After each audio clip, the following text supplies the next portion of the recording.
Hello everybody and welcome to a Hearthstone video.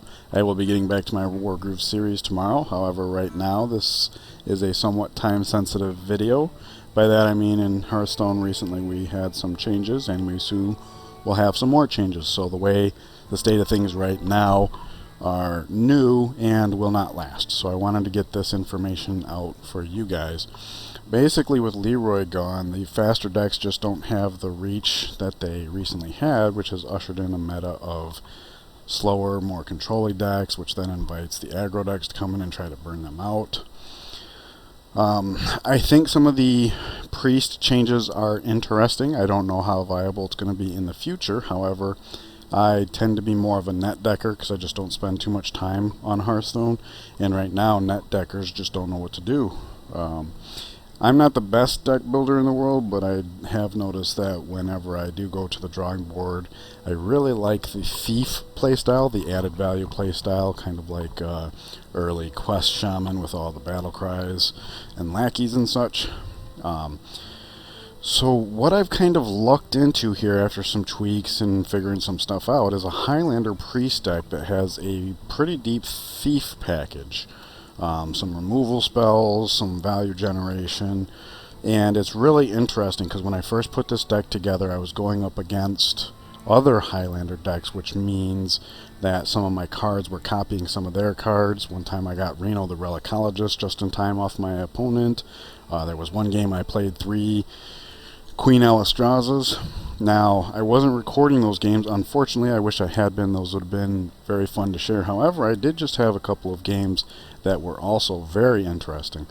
For earlier iterations of this deck, I did have the Galakrond package, and my thought process there was that since this tends to be more of a reactive deck, having the random priest minions along the way just gave me more stuff to do. However, the payoff just didn't seem to be there. I've changed some things out. Like, for example, I didn't have Holy Water before, I didn't have Seance, and those cards have been paying off ever since I put in. So, let me know what you guys think as far as how you would change the deck. The clips I'm about to share do have Deck Tracker running, so you'll be able to see the deck list as it goes along, and I will include the deck code in the description. But without further ado, on with the games, and thank you for joining me. Randa versus Mayer. Thank you for joining me. I apologize for the audio. It was a little bad simply because my recordings, unbeknownst to me, actually had some noise on the line, and it was hard for me to reduce that in a way that didn't also kill the Hearthstone audio. So thank you for being patient with that. Okay, I urge you guys to stay tuned because this might very well be the first time in Hearthstone history where a turn 1 mind vision into the coin actually saves the person from losing and preserves the game so that they can go on to winning.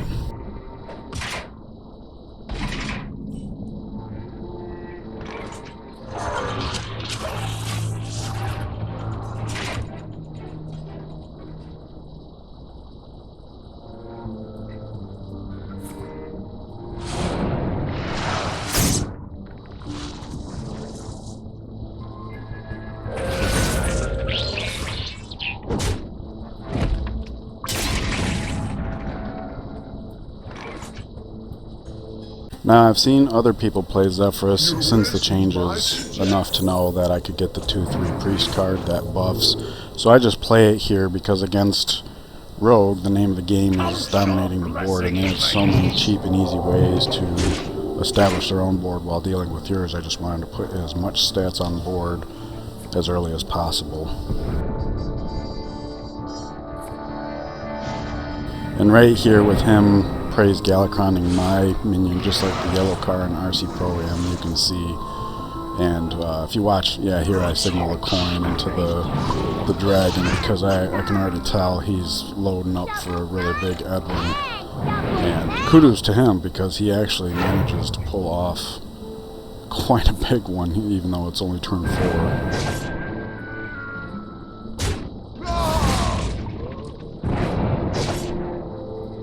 Brotherhood But thanks to the turn 1 mind vision into the coin, I actually had the answer ready to go. It's interesting that I drew into Shadow Word Ruin, however I just assumed that not only would putting the body on the board be a better call, but later on with Heist Baron and things like that, maybe I can get multiple 5 attack powers out of the Shadow Word Ruin, so I just decided to go with the dragon instead.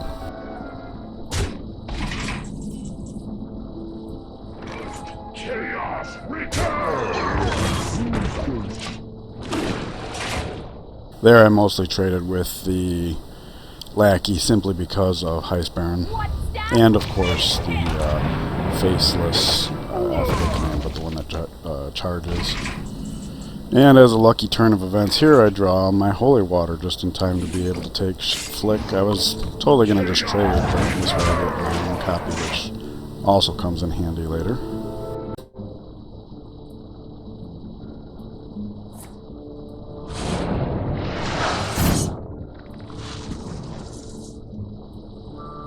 On wings of evil.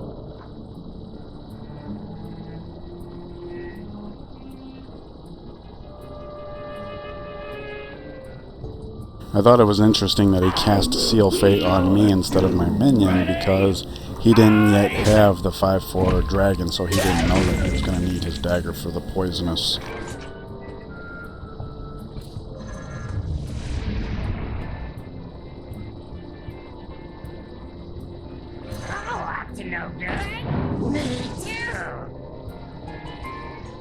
And now that I have the lackey that gives taunt, I can actually make this trade while keeping my minion.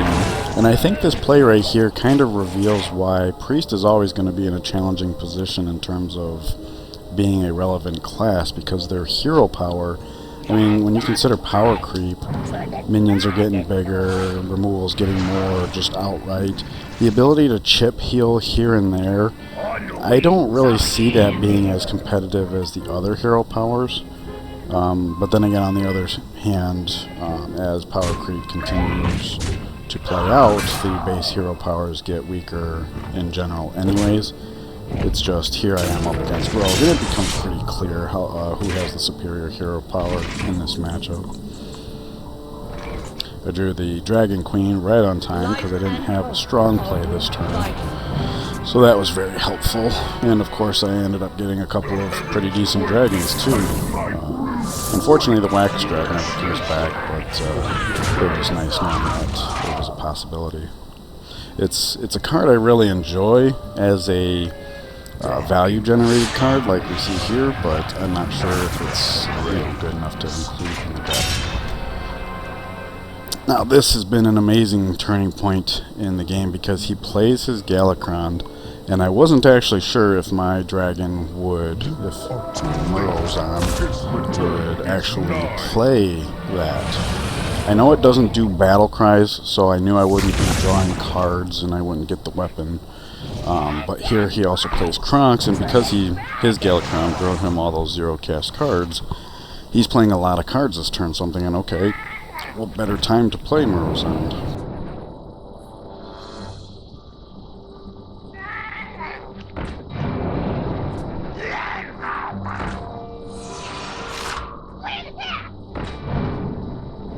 And good for him, he manages to finish off my board completely, which is actually saying something because it was a pretty established board. And the fact that the board's cleared off just makes my Murozond play that much stronger because I get all of his board basically, plus the 8/8. Plus I transform into Galakrond, so I get the armor, which is nice, and of course my hero power is actually probably going to be more relevant now.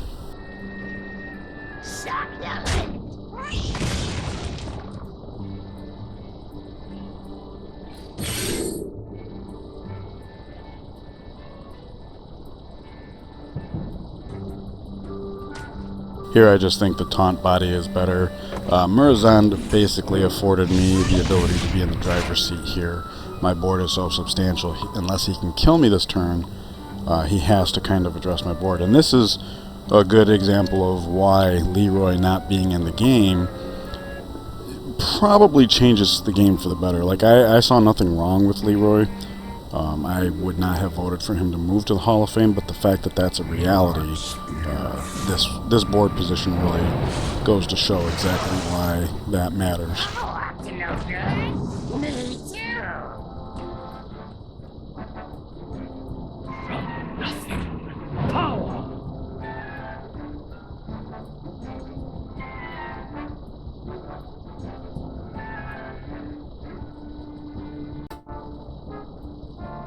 Darkness wanes. The touch. Is this real or an illusion?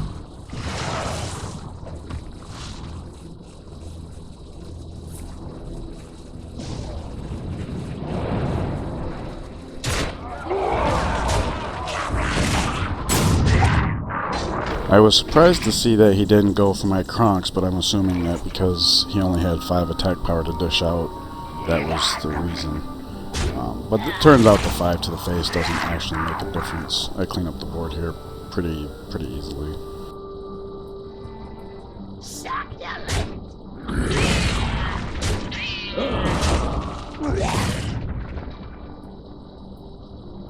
I will act as your skin.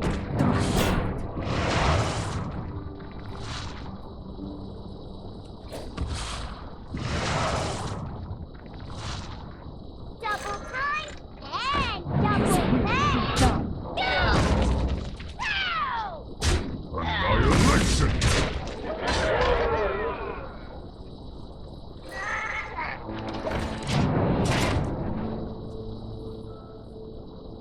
On the wings of evil.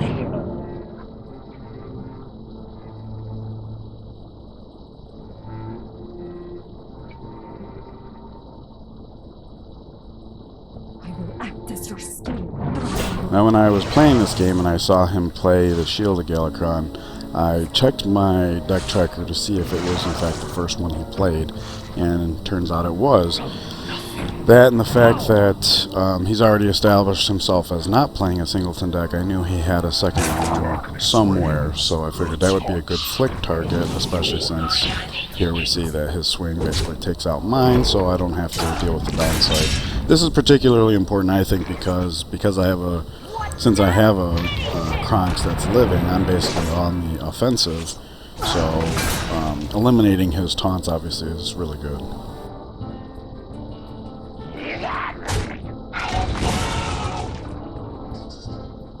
Your head isn't as empty as it looks. Here I didn't really care which was the true card. I chose Heist Baron just because if it was true, it was by far the best exploitation of power, so it really didn't matter to me what the correct answer was. Annihilation!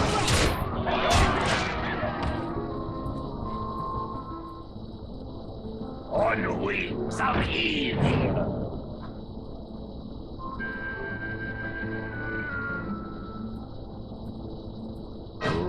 And then just to give me a little payback for playing a Thief deck, it turns out he drew the Heist Baron exactly the turn after I guessed that he already had it in his hand. But no matter, it's not enough for him to win at this point. And of course, him having the card Tut didn't matter to me, knowing that he had the card Tut in hand simply because I had the Shadow Madness, and that is a great target for that card. I would have been able to pull the taunt out of the way and win the game anyways. Here he actually had me going though. When I saw him pull out Malagos and then getting all these coins and playing the Sinister Strike, like I really thought I was done for. Thankfully he didn't quite have the reach, which again just goes to show why Leeroy not being in the game is going to make a difference moving forward, especially for Rogue, a class that can, shadow step, or for example, the way Warriors were playing that duplicate cards to damage minions. So I hope you enjoyed that game. On to the next one.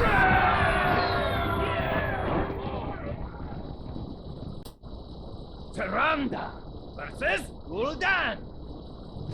Your soul shall be mine! You only give me strength.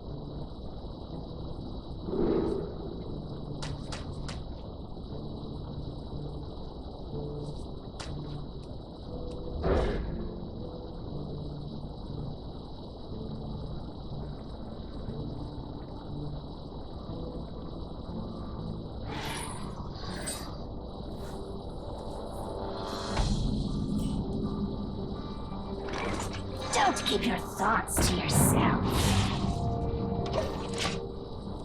This new psychic card is so delightful.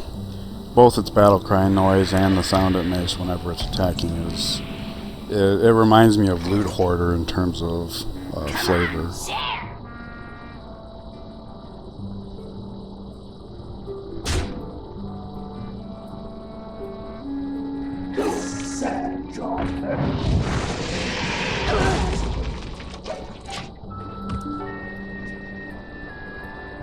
Bones of the Forest burn. This here is an example of a turn where I might actually be playing the deck a little inefficiently, and that is because since this deck does have a good amount of value generation, it's very hard to clog your hand. So that's why if you see me playing this deck, I tend to be a little liberal with my removal options. This allows me to stay in control of the board and keep moving forward.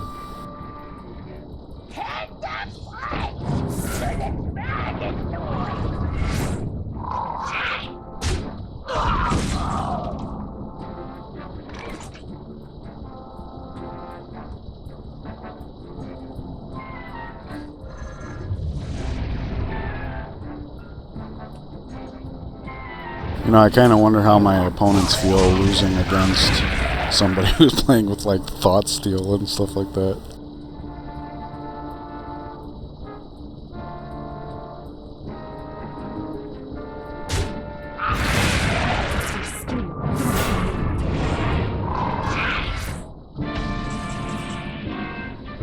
Another challenge I face when playing this deck is when to be on the removal side and when to just establish my own board. I realize that Priest has a healing power, and I do have a fair amount of side healing in this deck. However, it's sometimes hard to do both.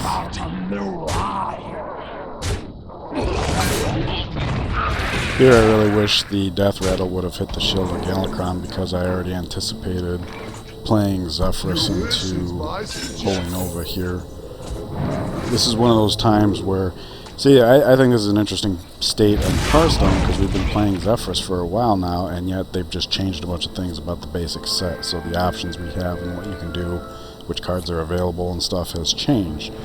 Prior to the change, I would not have been able to make that play. So I am grateful that I was mindful of the fact that Holy Nova is now 4. I actually had it in this deck for a little while. I just think that it underperforms, and I would rather have that Dragon Breath card, even if most of the time I'm not going to qualify for the upgraded version of it. Now here I was blown away. On turn 7, my Chameleos turns into his fully upgraded Galakrond. So before he plays it, I actually whip it out and get 4 pretty decent demons, and of course the weapon too. So just like the last game, I'm now solidly on the offensive, which is nice because it leaves my opponent kind of scrambling for the rest of the game.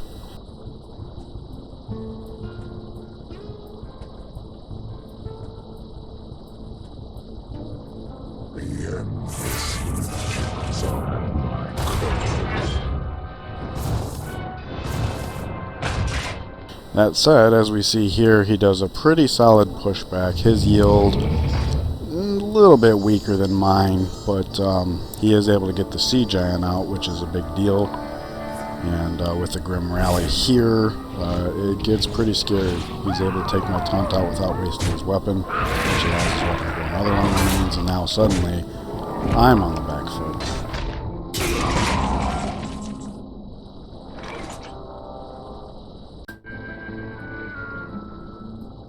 Now here I was surprised. The whole reason I played this lackey was because I was figuring I could get a decent priest spell. I wasn't expecting the fact that because I'm the Warlock Galakrond, it was going to be treating me like I'm a Warlock. Luckily, Chaos Bolt just happened to fit into the mana that I had here, and as a result, just like his last turn, I kind of turned the tides into my favor. And if you look at our health totals, I would consider myself to still have the initiative at this point.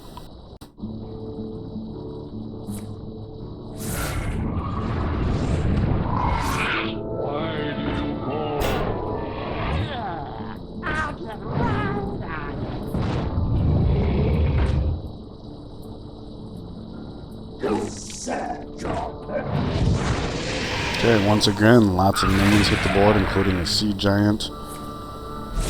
Another Grim Rally. So here I actually was kind of worried that wouldn't be able to go too far. And it's also worth pointing out that his hand is emptying out, so Madame Lazul obviously is weakening. Now, I drew the Mass Hysteria, and the timing could not have been better. This is my one chance to really turn this board around. Now, this is not a bad outcome. However, swinging my face into that big Sea Giant did not seem favorable, so I started looking for alternatives.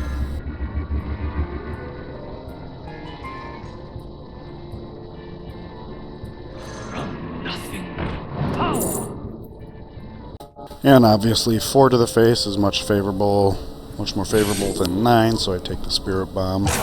Here I grab the taunt just because we're more or less down to lackeys and hero power, or rather my opponent is, so I figure the strong taunt will actually go pretty far.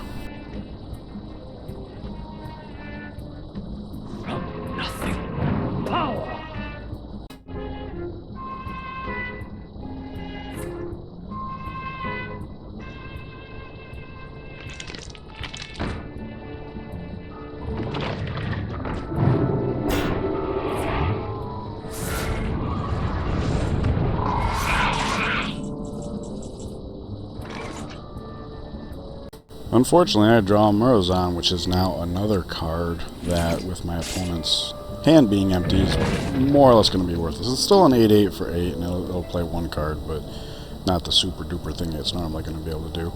I Holy Watered the Taunt Lackey simply because, with both of us spitting out a bunch of 1/1s, for me to both be able to put up a taunt and add health to my 1 attack minion, it's good enough, I thought.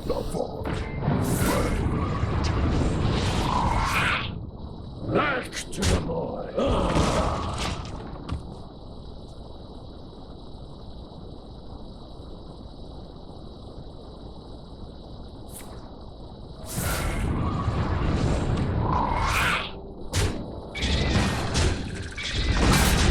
I got you, friend.